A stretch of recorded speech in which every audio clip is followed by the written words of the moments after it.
गांव के बाहर बरगद के पुराने पेड़ के पीछे एक हवेली खड़ी थी। लोग उसे बस पुरानी हवेली कहते थे।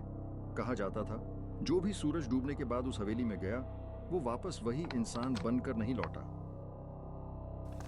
12 साल बाद अमित अपने गांव लौटा था।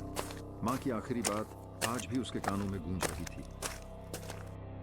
हवेली को मत बेचना, वो घर नहीं है बेटा। अमित हंस पड़ा। उसे लगा डर सिर्फ कमजोर लोगों के लिए होता है। और उसी रात वो हवेली का दरवाजा खुलता है। जैसे ही उसने कदम रखा दरवाजा अपने आप बंद हो गया।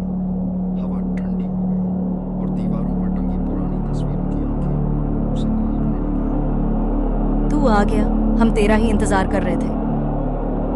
अमित पलटा। पीछे कोई नहीं था, लेकिन सामने हॉल के आखिरी सिरे पर एक विशाल आईना चमक रहा था। आईना इतना साफ जैसे किसी ने अभी अभी पूछा हो।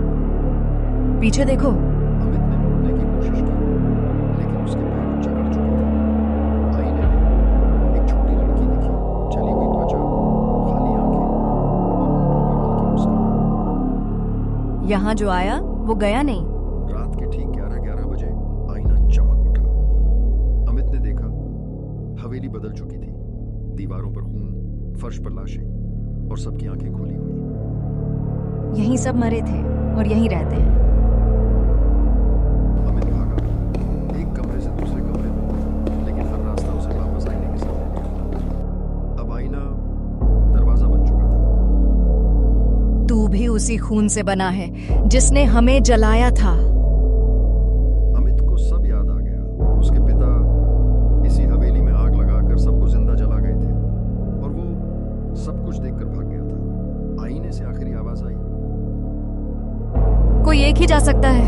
अचानक आईने में अमित की परछाई मुस्कुराई और बाहर बरगद के नीचे एक आदमी बेहोश गिर पड़ा। अगली सुबह हवेली फिर बंद थी। आईने में एक नया चेहरा था, अमित का। अब इंतजार अगले का है।